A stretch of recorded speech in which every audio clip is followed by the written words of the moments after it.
Baik, Assalamualaikum warahmatullahi wabarakatuh.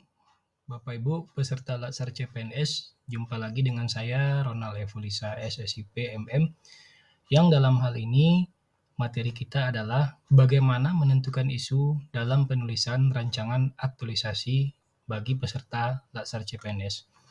Baik Bapak Ibu, pertama kita bahas dulu isu itu apa. Jadi Bapak Ibu, isu itu adalah masalah yang dikedepankan. Nah, kemudian ada pendapat lain dari Register dan Larkin tahun 2003 bahwa isu ini merupakan kondisi atau peristiwa yang terjadi di dalam ataupun di luar organisasi yang apabila dibiarkan akan menjadi efek yang signifikan pada fungsi atau kinerja organisasi tersebut atau pada target-target organisasi tersebut di masa yang akan datang. Jadi intinya ini ada kondisi yang mengganggu kinerja organisasi. Nah, kemudian Bapak Ibu, bagaimana teknik merumuskan isu? Nah, itu sangat banyak sekali Bapak Ibu. Ada Fishbone, ada SWOT, ada USG, ada AKPL. Nah, dalam kesempatan kali ini kami menerangkan yang namanya APKL atau AKPL, itu boleh saja. Nah, karena ini yang banyak biasanya dipakai oleh evaluator nantinya. Jadi, APKL itu aktual, kelayakan, problematif, dan kelayakan. Nah, kemudian kita bahas aktual. Aktual isu tersebut benar-benar terjadi dan sedang hangat. Jadi sedang terjadi sekarang, bukan isu-isu yang tahun lalu atau isu-isu yang akan datang. Ya. Kemudian problematis. Dia isu tersebut memiliki dimensi masalah yang kompleks sehingga perlu segera dicari solusinya gitu. Jadi masalah yang ditimbulkannya itu nggak hanya satu, tapi kompleks. Bisa beberapa masalah yang timbul. Jadi perlu segera dicarikan solusinya. Nah, kemudian Bapak Ibu kekhalayakan. Isu ini menyangkut hajat hidup orang banyak. Jadi kalau dalam satu organisasi, dia tidak hanya satu atau dua orang yang terdampak, tapi bisa jadi satu sesi itu, atau sesi lain juga, atau bisa satu bidang, dan bisa jadi satu kantor gitu. Jadi tidak hanya terdampak satu, dua, atau tiga orang, tapi kekhalayakan. Nah, kemudian Bapak Ibu, kelayakan. Isu ini masuk akal, logis, realistis, jadi relevan untuk dimunculkan inisiatif permasalahannya, pemecahan permasalahannya, mohon maaf. Jadi logis untuk diangkat, jadi dicarikan inisiatif pemecahan permasalahannya. Inilah bedanya dengan gosip ya Bapak Ibu. Ini isu yang berkaitan dengan organisasi, jadi logis.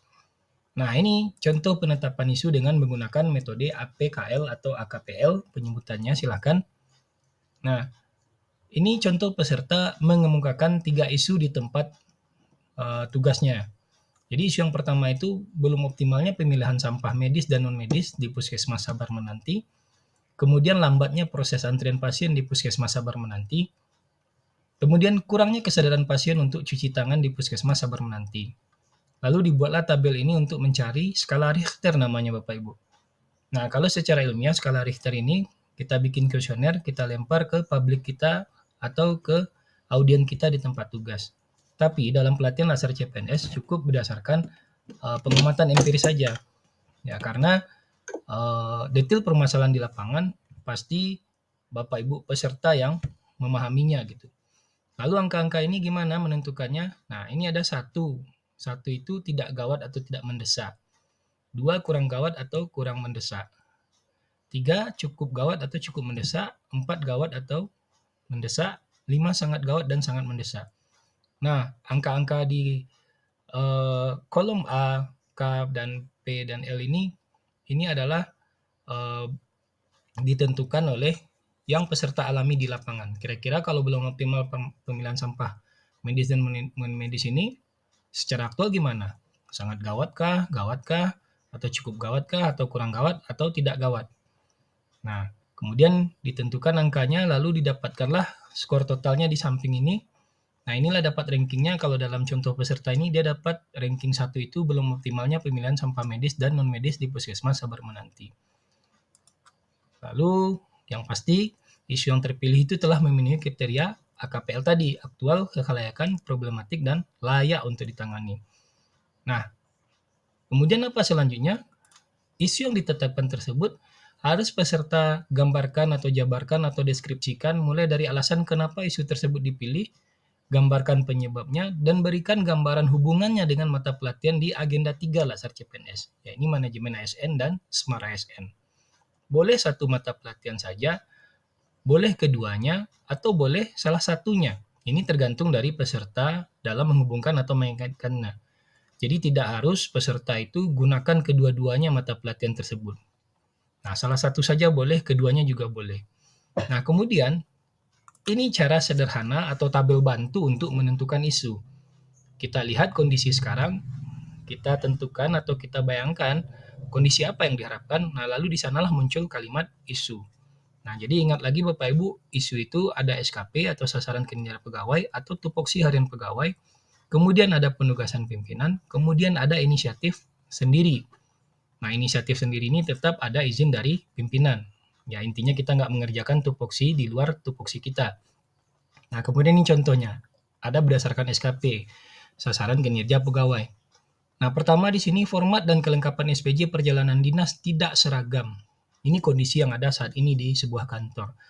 Lalu apa yang diharapkan? Terdapatnya SOP yang mengatur format dan kelengkapan SPJ perjalanan dinas. Jadi seragam di SPJ itu. Ya mungkin selama ini nggak seragam ya.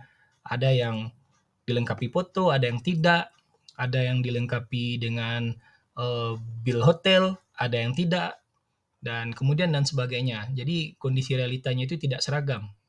Nah, kemudian diharapkan seragam, ada SOP yang mengaturnya. Jadi isunya apa? Fenomena yang terjadi di kondisi realita tersebut digambarkan belum optimalnya pengelolaan SPJ perjalanan dinas. Lalu kaitannya dengan materi agenda 3 apa? Manajemen ASN dan Smart ASN.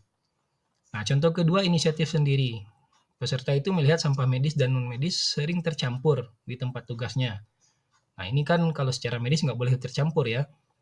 Nah, kemudian apa yang diharapkan? Ada tempat pembuangan sampah yang terpisah antara sampah medis dengan sampah non-medis.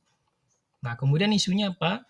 Dari kondisi realita yang ada itu, digambarkanlah kondisinya belum optimalnya pemilihan sampah medis dan non-medis. Ini berkaitan dengan manajemen ASN dan Smart ASN. Kemudian contoh ketiga, berdasarkan SKP, pelayanan di ruangan EKTP cenderung berdesakan. Kemudian apa yang diharapkan? Terdapat sistem antrian berbasis IT pada ruang EKTP. Kemudian isunya apa? Belum optimalnya sistem antrian pada ruang pelayanan EKTP. Nah, ini berkaitan dengan Smart ASN. Kata kuncinya manajemen ASN adalah tupoksi Bapak Ibu. Smart ASN, pelajari kembali 8 indikator Smart ASN pada agenda 3. Baik Bapak Ibu, demikian pertemuan kita. Semoga paham. Sampai jumpa pada kesempatan berikutnya. Saya sudahi. Wabillahi taufiq wal hidayah. Wassalamualaikum warahmatullahi wabarakatuh.